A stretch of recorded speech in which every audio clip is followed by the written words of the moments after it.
दोस्तों, आज की कहानी है सास का फैसला। गीता। माँ जी कितनी बार कहा है आपसे, ये रानी विक्टोरिया की तरह साड़ी जमीन पर लहराते हुए मत चला करो।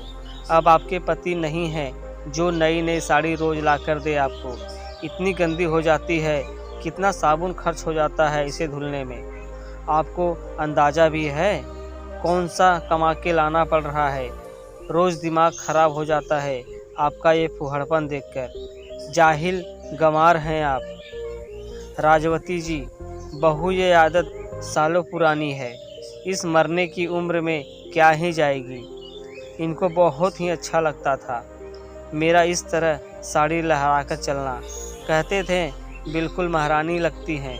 साफ तो मैं ही करती हूँ बहू, साबुन के पैसे इतने तो मैं दे ही देती हूँ हर महीने।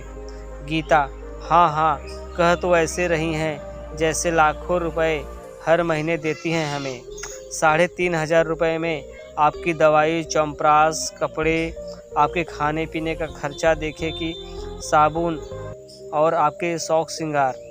बोल तो ऐसे रही हैं जाने कितना एहसान कर रही हैं हम पर। अब मेरे पास बहस का टाइम नहीं है। जाइए, आज कलिया नहीं आएगी बर्तन साफ करने। जब तक मैं बाजार से आऊँ बर्तन साफ कर देना, झाड़ू लगा लेना, सब्जी काट के रख देना। समझी कि फिर से बताऊं, पिछले बार की तरह सब काम अधूरा छोड़कर चारपाई मत पकड़ लीजिएगा। राजवती जी, बहू मैंने काम की वजह से आराम नहीं किया था। मेरी कमर में असहनीय दर्द था, बीपी भी बढ़ गया था। गीता। बहाने बनाना तो कोई आपसे सीखे। चलिए अपना काम कीजिए। और हाँ, आटा ज़्यादा मत लगा देना, सुबह की 4 रोटी रखी है आपके लिए। राजवती जी, बिना कुछ कहे अपने पल्लू से आंसू पोंछते हुए किचन में बर्तन मांजने लगी। सोचने लगी राजू के बापू ने रानी की तरह रखा उन्हें। मजाल है कभी किसी भी बच्चे ने उनके सामने मुझसे ऊंची आवाज़ में बात भी की हो। जब शाम को काम से वापस आते ही खोए वाली मिठाई ज़रूर लाते। इतनी इतराती थी मैं अपनी किस्मत पर। लाखों कंबल, रजाई, साल हर साल गांव वालों को बांटते। वहीं राजवती जी को आज एक फटी हुई रजाई मिली हुई है ओढ़ने को, उसमें भी पैर बाहर आ जाता है, जिसे किसी तरह सिलकर गुजारा कर रही थी। तभी अचानक अपने पोते शुभम की आवाज़ से वो वर्तमान में वापस आई। शुभम। दादी देखो मैं क्या लाया हूँ आपके लिए, खोए की मिठाई, आपकी फेवरेट है ना। दादाजी हमेशा लाते थे आपके लिए। राजवती जी। अरे मेरे लल्ला, तुझे कहाँ से मिल गई ये खोए की मिठाई। शुभम। अरे दादी, वो ना नानू आए हैं, वही लेकर आए हैं। राजवती जी। तो तू मुझे क्यों दे रहा है, तेरी अम्मा ने तुझे ही दी होगी ना खाने को। शुभम। दादी आपको तो पता है मैं मीठा नहीं खाता ज़्यादा, ये तो इतनी सारी है, आप नहीं लोगी, ले लो ना थोड़ी सी। बालहट के सामने राजवती जी नतमस्तक हो गई। वैसे तो ये उनकी पसंदीदा मिठाई थी, बस थोड़ा सा मुंह में मिठास घुली ही थी कि बहू रानी गीता आ धमकी। गीता। तेरे नाना क्या इसलिए ही इतना पैसा खर्च करके तेरे लिए खाने को लाते हैं कि तू ऐरे गैरों को खिलाता फिरे। गीता ने तुरंत राजवती जी के हाथ से मिठाई छीन ली।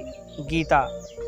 आप क्या करेंगी खाकर, इससे तो अच्छा तो मेहमानों को खिला दूंगी। आपकी भी आदत बिगड़ रही है दिन पर दिन। कान खोलकर सुन लीजिए, आज के बाद अगर शुभम से कोई भी चीज़ चोरी से मंगवाई तो मुझसे बुरा कोई नहीं। शुभम। मम्मा, ये तो पापा की मम्मा है, आप मेरी दादी से ऐसे कैसे बात कर सकते हो। उन्होंने चोरी नहीं की है, मैंने दी है उन्हें मिठाई, दादी ने नहीं मंगाई। गीता। ज़्यादा आया दादी दादी करने वाला, ज़्यादा जबान चलने लगी है तेरी। बुड्ढों के साथ रहकर जा अपना होमवर्क कर। राजवती जी पल्लू से आंसू पोंछते हुए अपनी टूटी हुई चारपाई पर आकर बैठ गई। पति की तस्वीर से घंटों बातें करती रही। बोली, राजू के बापू, अब तिरस्कार सहन नहीं होता, पूरा जीवन बच्चों की परवरिश में गुजार दिया। हमने उसका ये सिला मिला है हमें, पर अब नहीं, अब तिरस्कार सहन नहीं। मन में कुछ प्रण लिए राजवती जी सो गई। अगली सुबह होते ही गीता चिल्लाई, मम्मी जी ये क्या, आपने आज झाड़ू भी नहीं लगाई, न चाय बनाई न नाश्ता, कितना समय हो गया है, क्या हो गया है आपको? राजवती जी, मुझे कुछ नहीं हुआ है, मैं सास हूँ और ये घर मेरा है और मेरे पति का है। यह एहसास हो गया है मुझे। तुम लोग इस घर से जा सकते हो। अगर आज ही ये घर खाली नहीं किया तो कल पुलिस को बुलाऊंगी। गीता और राजू राजवती जी का चेहरा देखते ही रह गए। राजवती जी का फैसला अडिग था। राजू और गीता किराए के घर में रहने लगे। शुभम आ जाता है दादी के पास रोज।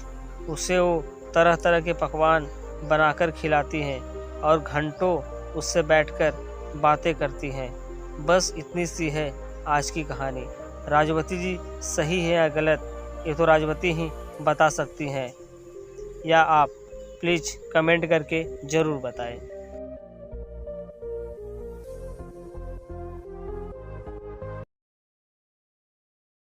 गाइस यार बस एक ही चीज कहूंगा कि अगर ये वीडियो आपको जरा सी भी अच्छी लगे तो प्लीज यार इस वीडियो को लाइक करना, और जिन लोगों ने पहले से सब्सक्राइब कर रखा है उनको दिल से सलाम, और जिन्होंने सब्सक्राइब नहीं किया है वो प्लीज चैनल को सब्सक्राइब कर